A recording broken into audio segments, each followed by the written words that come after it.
बच्चों, स्वागत है एक बार फिर से आप सभी का आपके अपने YouTube चैनल के स्टडी क्लासेस में। दोस्तों, आज मैं आप लोगों को क्लास 11th जो है एनसीईआरटी में आपका एक टॉपिक है क्रमचय और संचय यानी परमुटेशन एंड कॉम्बिनेशन।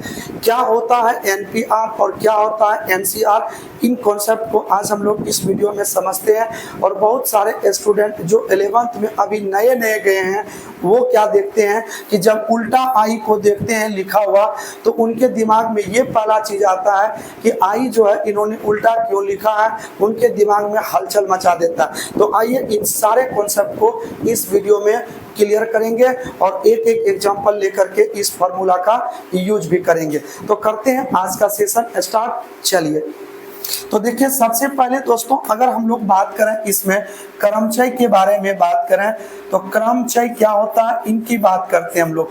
देखिए क्रमचय क्या होता है कि यदि हमारे पास n प्रकार का वस्तु है, कितने प्रकार का वस्तु है, n प्रकार का, यानी n प्रकार का वस्तु है और n प्रकार में से कितने प्रकार के वस्तु को यूज कर रहे हैं तो r वस्तु को हम यूज कर रहे हैं। ठीक है, जरा सा सोचिए, हम आपको इसे एक एग्जांपल से समझाते हैं। देखिए मेरे पास एक आम की टोकरी है, इसमें पूरी तरीके से आम भरा है और आम की संख्या मान लिया जाए 20। कितना आम है तो 20। इसमें से हम 5 आम निकाल रहे हैं, 8 आम निकाल रहे हैं, 6 आम निकाल रहे हैं, 12 आम निकाल रहे हैं, 16 आम निकाल रहे हैं। तो देखिए यही सारे चीज जो है इन वस्तु को जो टोटल आप मैंगो देख रहे हैं इसे हम लोग क्या मानते हैं एन, और इनमें से कितना वस्तु एक साथ लेकर के यूज कर रहे हैं उन सारे वस्तुओं को हम लोग क्या मानते हैं तो आर। यानी एन प्रकार की वस्तु में आर वस्तु को एक साथ लेकर के बनाई गई जो संख्याएं प्राप्त होती है उसी को हम लोग क्या कहते हैं क्रमचय कहते हैं। अब आप लोगों का क्लियर हो गया होगा। मेरे पास फूल की डाली में 100 फूल है तो हमने उसमें 10 फूल निकाल के एक डिजाइन का सजाए, 10 फूल निकाल के फिर एक तरीके से सजाए।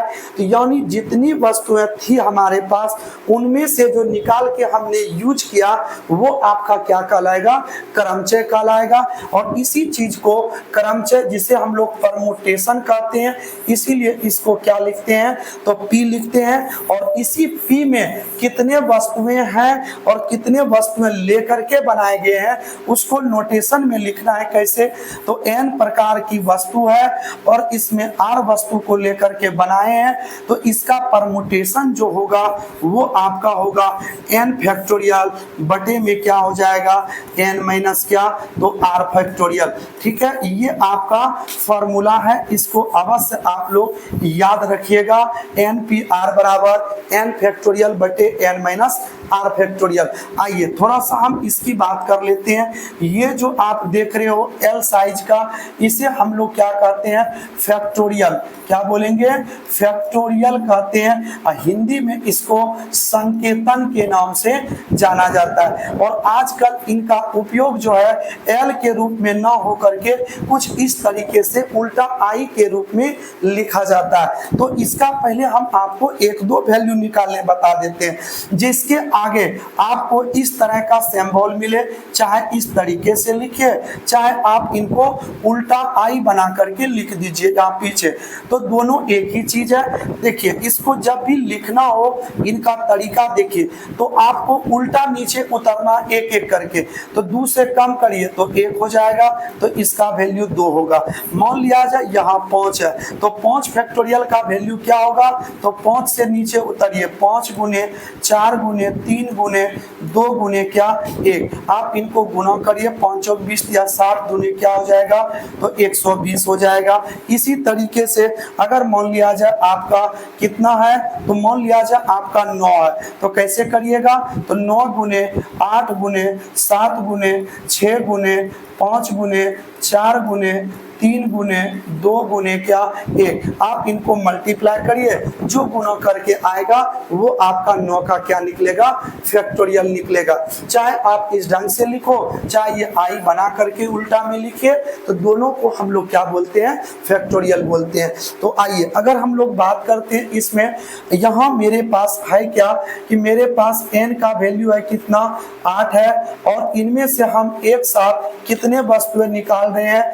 तो हम एक साथ 4 वस्तु को निकाल करके काम कर रहे हैं। तो हमसे प्रश्न बोला NPR का वैल्यू बताइए क्या होगा।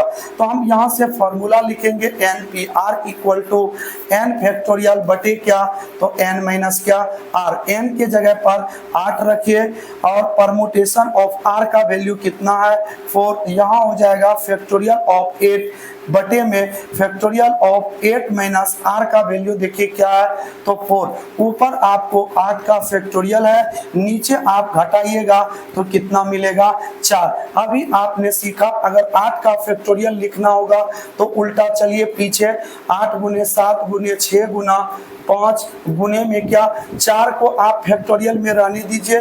क्यों? क्योंकि आप नीचे 4 देख रहे हो, इनसे इनको काट दीजिए।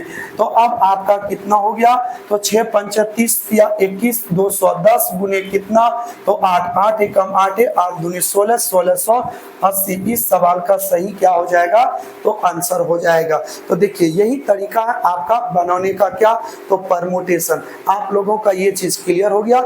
आइए हम लोग बात करते हैं किस पर, कॉम्बिनेशन पर। चलते हैं कॉम्बिनेशन की ओर। कॉम्बिनेशन क्या होता है, ठीक है, कॉम्बिनेशन इसकी बात करते हैं। देखिए कॉम्बिनेशन में भी कुछ इसी ढंग का होता है, लेकिन इनका तरीका क्या है, कुछ अलग है। जैसे n प्रकार का हम वस्तु लिए, ठीक है, n प्रकार का वस्तु है।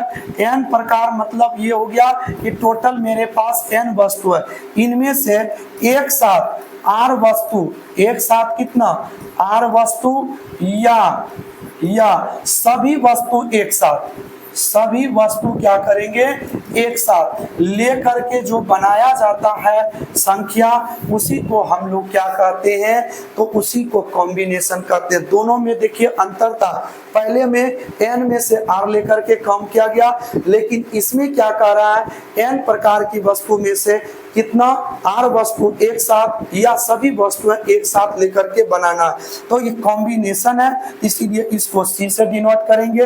n वस्तु है, n वस्तु में से कितना लेकर के r वस्तु, तो ये हो जाएगा आपका n फैक्टोरियल बटे में n माइनस क्या r फैक्टोरियल, और इनटू में आपको क्या कर लेना है, तो r फैक्टोरियल। इसी को अगर हम दूसरे तरीके से भी लिखते हैं तो NCR इक्वल टू मिलेगा क्या, n फैक्टोरियल बटे, पहले इसको लिख दीजिए r फैक्टोरियल, यहाँ n माइनस क्या हो जाएगा, तो r फैक्टोरियल। तो ये आपका हो जाएगा दोस्तों फार्मूला, और इसी फार्मूले पर आपको एक सवाल सोल्व कर लेना है और ये अच्छी तरीके से क्लियर हो जाएगा और बढ़िया से। इसमें n का वैल्यू मान लीजिए कि हम 4 लेते हैं और r का वैल्यू क्या लेते हैं, तो 2, तो 4C2 रखेंगे, यहाँ पर 4 फैक्टोरियल बटे में r है तो 2 फैक्टोरियल, और n minus r 4 minus 2 factorial. तो ऊपर हो जाएगा 4 गुने 3 गुना 2 गुने क्या 1, नीचे 2 फैक्टोरियल है, यहाँ पर भी देखिए 4 में 2 घटा तो 2। अब आप इसको 4 तिया 12 दूनी क्या लिखेंगे 24, नीचे 2 गुना 1 गुना 2 गुना क्या 1, दोनों को अलग अलग 2 दूनी क्या 4, 4 छक्के क्या हो जाएंगे 24। तो यानी इसका आंसर जो निकलेगा वो कितना हो जाएगा, तो 6 हो जाएगा।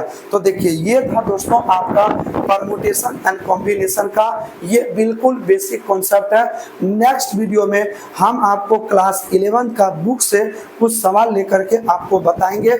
अगर ये चीज आपको अच्छी तरीके से समझ में आ गया होगा तो आप लोग चैनल को सब्सक्राइब कर लीजिए, क्योंकि डेली हम आपको 7 बजे इस तरह का मैथमेटिक्स कॉन्सेप्ट लेकर के आपके बीच हाजिर होता हूँ। तो चलिए दोस्तों मिलते हैं नेक्स्ट क्लास में। जय हिंद।